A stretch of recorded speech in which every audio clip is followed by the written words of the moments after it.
Rasulullah sebelum naik, sebelum berjalan, diperjalankan oleh Allah SWT dari Makkah ke Palestina, dicuci dulu, disucikan dulu. Ini makna bahwa kalau kita ingin beribadah menghadap kepada Allah, mesti harus suci badan, suci kaki, suci tangan, jangan sampai ada najis. Pakaian, apalagi mohon maaf, ini terjadi orang tidak merasa khawatir dengan mencebok, terutama laki-laki.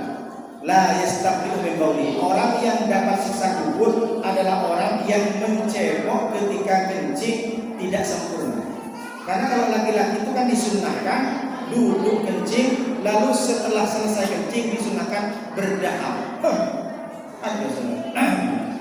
Kenapa? Untuk bisa keluar. Kalau sempat nanti kencing masih ada sisa, kena celana dalam, kena sarung, kena celana, maka tidak sah. Makanya hati-hati. Makanya disunahkan jangan berdiri. Karena kalau berdiri kencing, sisa kencing itu masih ada. Tapi kalau duduk dengan berdahak, dia keluar semuanya. Hati-hati, terutama yang laki-laki. Apa maknanya?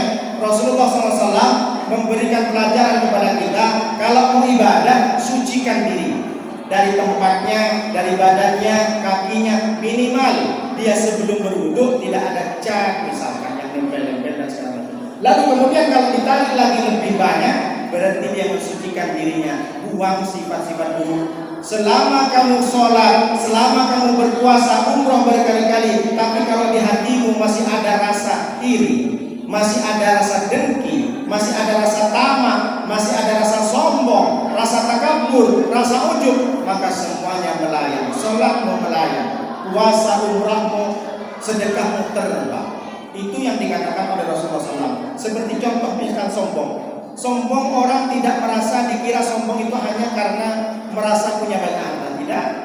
La yadkhulul jannata man kana fi qalbihi mithqala dzarratin min kibrin. Tidak masuk surga orang yang dalam hatinya ada sifat sombong meskipun sekecil biji terang, sekecil biji jagung, biji sawi. Apa maknanya? Orang sombong itu bermacam-macam. Ada sombong yang pertama ziyadatul mal. Orang sombong karena bertambahnya harta, rumahnya bagus, mobilnya bagus, merasa sudah lebih baik, merasa lebih kaya, akhirnya sombong. Dulu bisa silaturahmi, sekarang sudah tidak silaturahmi. Ada orang yang sombong ziyadatul wadifah, bertambahnya jabatan. Ada orang sombong ziyadatul ilmi, ini yang bahaya. Ada orang merasa sombong karena dia merasa ceramah, kayak Nuruddin, ceramah di mana-mana, merasa banyak ilmunya, timbullah sombong. Ada yang paling parah lagi, tapi banyak orang tidak merasa. Ziyadatul ibadah.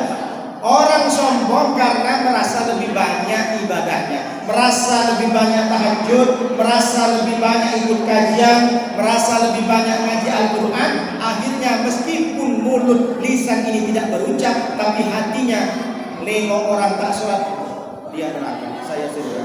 Nengok orang tak ngaji, aku sudah ngaji, berarti aku lebih banyak pahala, berarti aku lebih banyak ilmunya. Ini orang yang paling bahaya. Merasa banyak ibadahnya, itulah sombong yang paling bahaya. Kalau merasa sombong karena banyak harta, biasa.